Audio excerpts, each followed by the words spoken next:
नमस्कार। टिंज भारत देख रहे हैं आप। मैं हूं रमेश सिंगटा। गुड़िया हत्याकांड मामले में अभी भी पहाड़ की बेटी को न्याय की दरकार लगी हुई है। इस बीच सूरज हत्याकांड के आरोपियों को कोर्ट से दोषी करार दिया गया है। 27 जनवरी को अब सजा पर फैसला होना है। मृतक सूरज की पत्नी ममता को ये लगता है कि उन्हें अब न्याय मिल गया है। उनका ये कहना है कि देर देर से ही सही, लेकिन उन्हें अब न्याय मिल गया है। उन्हें वापस अपने वतन जाना पड़ रहा है और 2 वक्त की रोटी के लिए अब नौकरी भी करनी पड़ रही है। पति के पास गई कोटखाई थाने में मिलने, तो मुझे मिलने नहीं दे रहे थे। हाँ जी, सिर्फ 5 मिनट मिली थी मैं अपने पति से। अच्छा। तो यही बोला था, मैं रोने लगी तो बोला कि रोना मत, बच्चे को संभालना, हिम्मत रखना, मैं गुनहगार नहीं हूँ, मैं कल हम कोर्ट में पेश ही होंगे तो डीएनए रिपोर्ट आ जाएगा तो मैं घर आ जाऊंगा, बच्चे का और अपना ध्यान रखना। अच्छा, ये अंतिम बार जब उन्होंने बस आपकी मुलाकात हुई। अच्छा जी। वही था हमारा जो भी बात था।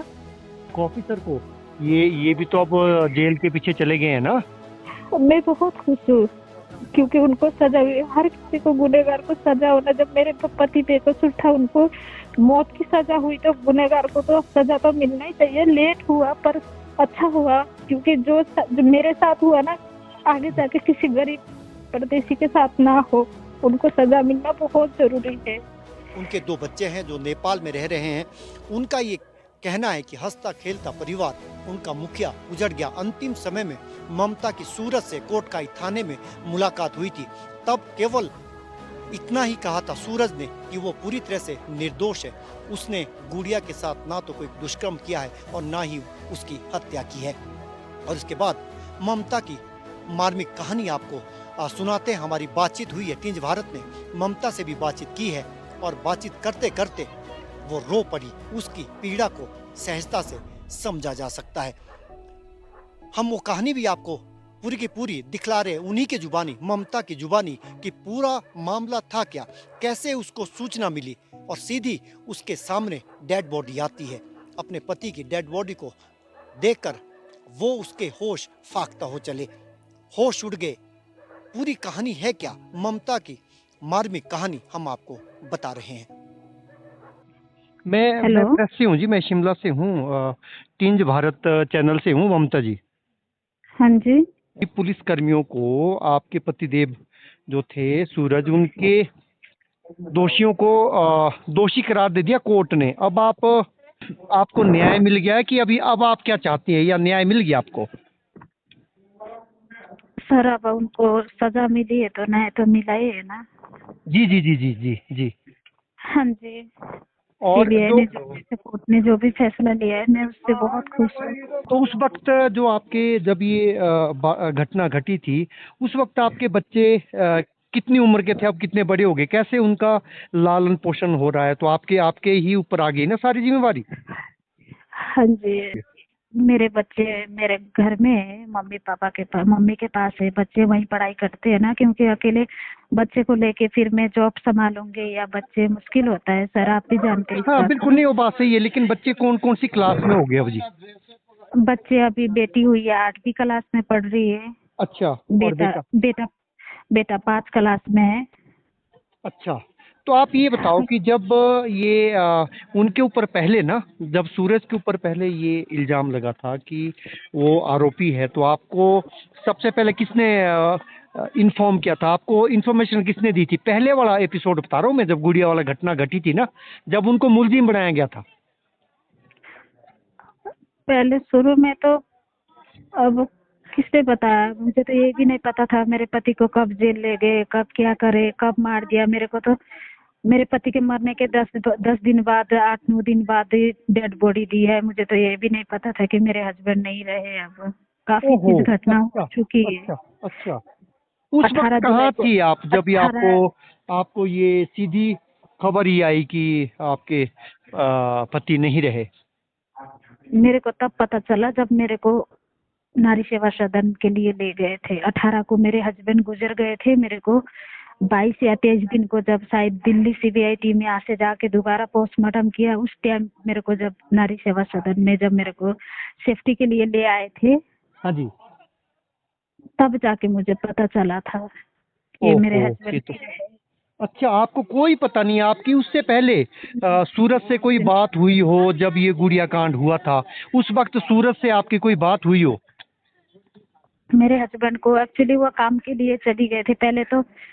हफ्ता दिन तक तो वो लोग बुलाते रहते थे ना रेस्ट हाउस में, हलाइला रेस्ट हाउस हाँ, हलाइला में भी। और कानपुर। तो आप कहाँ होते थे उस टाइम? मैं अपने रूम में होती थी तो वो सब लोग बुलाते थे, सबको बुलाते थे, मेरे हस्बैंड को ही नहीं, सबको बुलाते थे, पूछताछ करते थे, फिर शाम को घर चली जाते थे। हाँ जी। फिर उसके बाद उन लोगों ने किसी और को पकड़ा तो सूरज वगैरह को बोल दिया कि आप लोग गुनहगार नहीं हो, हमने पकड़ लिया बोल के छोड़ दिया। तो मेरे हस्बैंड इधर कहीं और जगह काम के लिए आए थे तो वहीं से पकड़ के ले गए थे। मुझे तो पता भी नहीं था मेरे हस्बैंड को दोबारा से गिरफ्तार कर लिया है। ना, जब वो पहले उनको पुलिस ले गई ना, तो क्या बोला उस वक्त का आपके हस्बैंड ने? क्या बोला कि क्या हुआ है? क्या आपको बताया, क्या घटना के बारे में आपके हस्बैंड ने क्या बताया आपको? मेरे हस्बैंड ने वही बता रही हूँ ना, पहले तो उन लोगों ने सिर्फ इंक्वायरी के लिए बुलाते रहते थे हाँ 5-6 जी। दिन तक, जब तक जी। शिमला टीम जब बांध के ऊपर स्कूल के पास रेस्ट हाउस में रुके थे उस टाइम तो सिर्फ हाजिरी के लिए, पूछताछ के लिए बुलाते रहते थे। जी। जी। फिर मेरे हस्बैंड को बोला कि आप लोग गुनहगार नहीं हो, हम लोगों ने पकड़ लिया, 6 लोगों को किसी और को पकड़ा था। जी। आपको भी पता है सब चीजें। बिल्कुल बिल्कुल, जी है जी, बिल्कुल पता है जी हाँ जी। जी। जी। फिर उसके बाद मेरे हस्बैंड कई और जगह आए थे काम के लिए तो वहीं से उन लोगों ने पकड़ के ले गए थे। मुझे नहीं पता था कि मेरे हस्बैंड को गिरफ्तार करके ले गए। अच्छा जी। फिर जैसे मुझे 2-3 दिन के बाद पता चला, हाँ फिर जी। मैं अपने पति के पास गई कोटखाई थाने में मिलने, तो मुझे मिलने नहीं दे रहे थे। अच्छा, क्या बोला उन्होंने, क्यों नहीं मिलने दिया? बोला यहाँ नहीं है। तो अच्छा जी। फिर मैंने जीत करके मैंने बोला मेरे हस्बैंड यही है, मुझे मिलना चाहिए, मैं उसकी वाइफ हूँ, मुझे अपने फैमिली, पहली बात तो पुलिस को ये पता होना चाहिए ना कि भाई जब किसी के पति को या किसी को तुम गुनहगार को गिरफ्तार कर रहे हो तो हर कानून में है कि भाई उसके घर वाले को इन्फॉर्म तो करना पड़ता है बिल्कुल। ना सर। जी जी, बिल्कुल बिल्कुल। मेरा हक बनता है, मेरा हस्बैंड है, मुझे जानने का हक है कि क्यों पकड़ा, क्या हुआ, कैसा नहीं हुआ। फिर मैंने जीत करके मैंने हस्बैंड से मिली तो उन्होंने इतना ही बोला था कि तुम टेंशन मत, लास्ट जो भी था मतलब मिलना जो भी, हम्म। तो बोला कि मैं गुनहगार नहीं हुआ, तुम टेंशन मत लेना, बच्चे का ध्यान रखना अपना, कल हमारा पेशी है, डीएनए रिपोर्ट आ जाएगा तो मैं घर आ जाऊंगा। अच्छा, तो ये वहाँ थाने में बोला उन्होंने ये बात? हाँ जी, सिर्फ 5 मिनट मिली थी मैं अपने पति से, अच्छा। तो यही बोला था। मैं रोने लगी तो बोला कि रोना मत, बच्चे को संभालना, हिम्मत रखना, मैं गुनहगार नहीं हूँ, मैं कल हम कोर्ट में पेशी होंगे तो डीएनए रिपोर्ट आ जाएगा तो मैं घर आ जाऊंगा, बच्चे का और अपना ध्यान रखना। अच्छा, ये अंतिम बार जब उन्होंने बस आपकी तो मुलाकात हुई? अच्छा जी। वही था हमारा जो भी बात था। वो नहीं, चलो आप हिम्मत रखो, अब तो आपको देखो न्याय मिल गया है। सीबीआई कोर्ट से ये दोषी करार दी है बड़े बड़े देखो ऑफिसर को। ये भी तो अब जेल के पीछे चले गए हैं ना। मैं बहुत खुश हूँ क्योंकि उनको सजा हुई, हर किसी को गुनहगार को सजा होना। जब मेरे पति बेकसूर था उनको मौत की सजा हुई तो गुनहगार को तो सजा तो मिलना ही चाहिए। लेट हुआ पर अच्छा हुआ, क्योंकि जो मेरे साथ हुआ ना आगे जाके किसी गरीब परदेसी के साथ ना हो, उनको सजा मिलना बहुत जरूरी है। नहीं, तो बात आपकी बिल्कुल सही है कि एक आप बाहर से आए और यहाँ कमाने के लिए आए थे, फिर आपके हम ऊपर पूरी हम जिम्मेवारी अब आ हम गई हम ना। भी अपना जिंदगी गंवाने तो नहीं आए थे, छोटे छोटे बच्चे लेके अपने बच्चे के भविष्य सोच के ये तो आए बात सही थे है। तो कमाने। जो सीबीआई ने जांच की थी उस पे तो बिल्कुल आपको विश्वास है ना पूरा? वो तो तभी तो बहुत ये जेल हुई इनको। शुरू से लेके अभी तक मुझे बहुत सपोर्ट मिला, बहुत अच्छा हुआ। और सबसे मेन बात मैं आपको ये बताती हूँ कि भले ही मेरा सुहाग उजड़ गया लेकिन मुझे नारी सेवा सदन में एक सुषमा मैम जो है हाँ जी। उनसे मुझे काफी सपोर्ट मिला। वो एक माँ की तरह, मुझे तो ये लगता है कि शायद मैं जो भी लड़ाई लड़ पाई, हिम्मत हुई उनके उससे ही हो पाई, क्योंकि अच्छा उन्होंने एक जी। माँ की तरह मुझे सीने से लगाया, बाप की तरह मुझे सहारा दिया।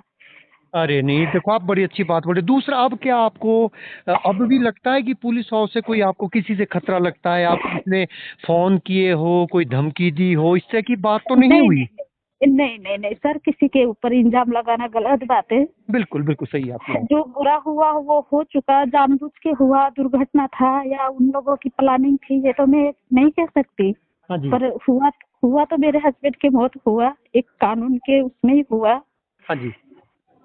अब बाकी मैं तो यही चाहती हूँ कि उनको सजा मिलना जरूरी है, चाहे वो हो या कोई भी हो, जो गुनाह करता है ना उनको सजा मिलना, ताकि आगे जाके, बस इसीलिए उनको सजा मिलना जरूरी है। जो मेरे साथ हुआ, मेरे बच्चे अनाथ हुए, वो आगे जाके किसी के साथ ना हो।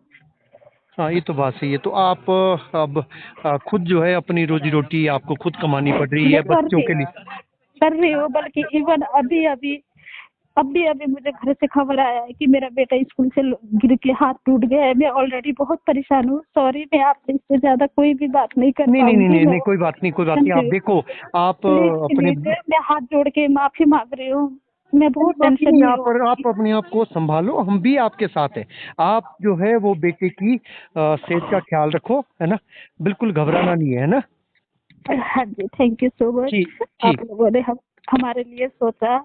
नहीं नहीं, कोई नहीं सोचना क्या, ये तो हम सबका देखो न्याय की लड़ाई ना, तो न्याय के लिए आप अपने तरीके से लड़ रही थी, है ना। हम लोग अपने तरीके से इशू को उठाते हैं, है ना। मुझे हिमाचल सरकार से बहुत सपोर्ट मिला, आप लोग सबसे बहुत सपोर्ट मिला। मेरा भले ही संसार उजड़ गया, काफी लोग मिले, लेकिन इस दौरान एक सुषमा मैम, जो नारी सेवा सदन में सुप्रीडेंट मैम है, जी उनसे अभी मेरा कांटेक्ट नहीं हो पा रहा है। लेकिन आज मैं जो भी ये केस लड़ पाई हूँ, मुझे हिम्मत, सहारा मिला हाँ जी। उनके बदौलत। चलो, आप क्योंकि तो उन्होंने अच्छी एक बात। बच्चे की तरह मुझे अपने सीने से लगा के मुझे सहारा दिया। मैं तो ये कहती हूँ कि वो साक्षात एक माता रानी के स्वरूप आके मुझे हिम्मत दे रही थी। अगर वो इसमें जहाँ सीबीआई नहीं आती तो पुलिस ने तो ये मामला लगभग ये फिर दबा खत्म दिया था। कर दिया था, खत्म कर दिया था, खत्म ही कर दिया था ना। उन्होंने तो राजू को दोषी मान लिया था जी। शुरू। मेरे पति के मौत का भी जिम्मेदार राजू को ही ठहराया था। हाँ, राजू को ठहराया था। तो राजू आपकी नज़र में निर्दोष है। तो सर वो एक एक बात, भले मैं इतनी पढ़ी लिखी नहीं हूँ, इतनी मैं वो नहीं हूँ, लेकिन एक बात तो कोई भी समझ सकता है ना। जो बंदा ऑलरेडी पहले ही उसको एक मर्डर और रेप के केस में अंदर किया, वो क्या दूसरा मर्डर कर सकता है, वो भी चौकी के अंदर। सर, बिल्कुल।